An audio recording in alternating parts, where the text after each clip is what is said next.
भूपेंद्र पटेल ने सोमवार को गुजरात के 18वें मुख्यमंत्री के रूप में शपथ ली।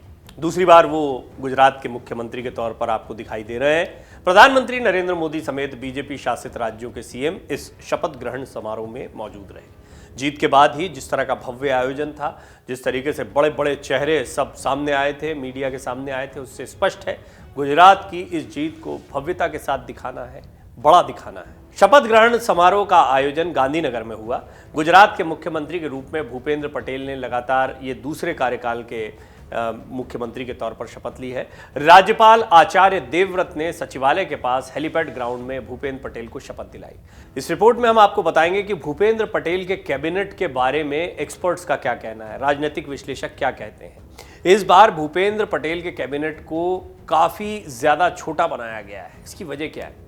जबकि पिछली बार के मुताबिक इस बार विधायकों की संख्या काफ़ी ज़्यादा है। इस बार के कैबिनेट को छोटा बनाया गया है। वहीं इस मामले पर गुजरात की राजनीति को बारीकी से जानने वाले वरिष्ठ पत्रकार ज्वलंत छाया ने कहा कि 156 विधायक बीजेपी के चुने गए हैं, जो संख्या के हिसाब से काफ़ी ज़्यादा है, लेकिन फिर भी बीजेपी ने कैबिनेट को काफ़ी छोटा बनाया है, जिसमें 8 मंत्रियों को शामिल किया गया है। मुख्यमंत्री को भी अगर शामिल किया जाए तो कुल संख्या पहुंचती है 17, जबकि इससे कम संख्या में बीजेपी के विधायक जीतकर आते थे तो भी 25 से 26 मंत्रियों की संख्या हुआ करती थी। लेकिन इस बार 17 लोगों को कैबिनेट मिनिस्टर बनाया गया है। दरअसल इस छोटे कैबिनेट बनाने के पीछे बीजेपी की एक सोची समझी रणनीति है। बीजेपी इस बात का संदेश लोगों को देना चाहती है कि वो कम से कम लोगों में और कम खर्च में काम करना चाहती है। साथ ही बीजेपी ने इस छोटे से कैबिनेट में भी जातीय समीकरण का पूरा ध्यान रखा है।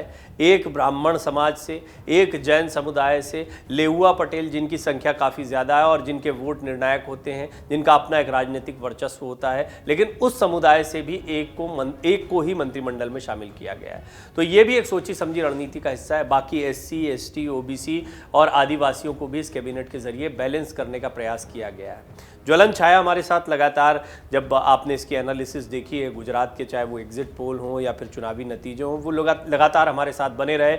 वो मतदान के समय भी हमारे साथ बने रहे थे। तो उनकी एक गहरी पकड़ है, वो गुजरात की सियासत को बहुत बारीकी से समझते हैं और इस स्पेशल रिपोर्ट के लिए भी उन्होंने अपनी जानकारियाँ हमसे साझा की हैं। वो ये कारण बताते हैं आपको कि किस तरीके से ये छोटा कैबिनेट रखने के पीछे कई महत्वपूर्ण कारण दिखाई पड़ते हैं।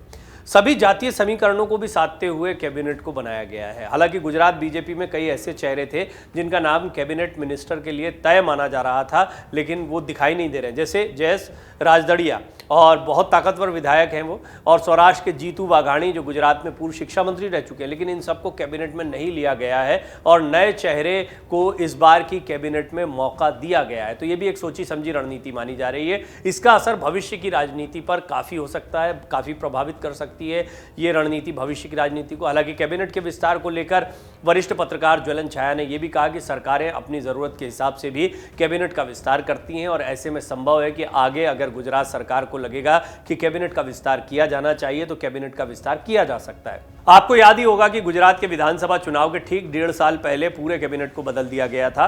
तो सरकार अपनी सहूलियत के हिसाब से भी फैसला लेती है। हालांकि हमने इसी मुद्दे पर वरिष्ठ पत्रकार नरवेश जी से भी बातचीत की, तो उन्होंने गुजरात कैबिनेट को लेकर अपनी राय रखते हुए कहा कि इस बार की कैबिनेट में बीजेपी ने नए और अनुभवी लोगों को मौका दिया है और साथ ही जातीय समीकरण का भी पूरा ध्यान रखा है, इसीलिए इसका राजनीतिक फायदा भी बीजेपी को मिलेगा।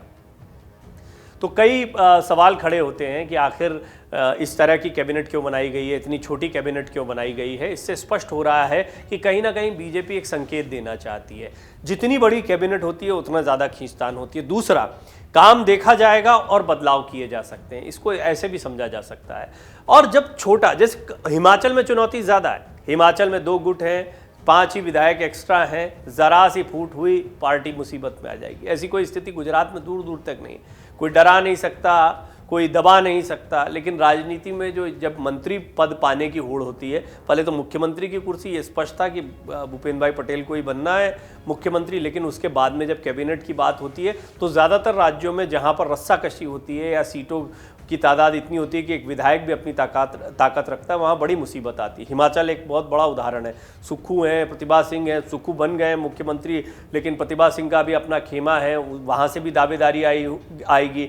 मुकेश अग्निहोत्री को डिप्टी सीएम बनाया भी गया है, तो ये सारे बैलेंस करना पड़ते हैं। महाराष्ट्र की सियासत में क्या हुआ, इसी बात का झगड़ा रहा और बड़ी फूट हमने देखा कि शिवसेना में देखने को मिली थी। और इसके पीछे भी एक बड़ी वजह ये थी कि महत्वपूर्ण मंत्रालय जो है वो हालांकि वहाँ पर जोड़ तोड़ से एक सरकार बनाई गई थी, या अलग अलग दलों का महाविकास अघाड़ी बनाकर सरकार बनाई गई थी।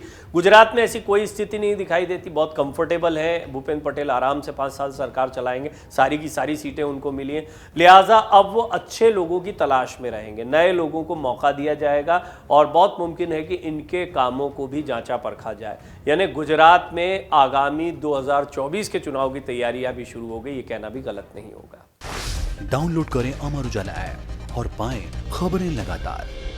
अगर आप ये वीडियो YouTube पर देख रहे हैं तो हमारे चैनल को सब्सक्राइब करें और बेल आइकन को दबाना ना भूलें। अगर आप Facebook पर ये वीडियो देख रहे हैं तो हमारे पेज को लाइक करें।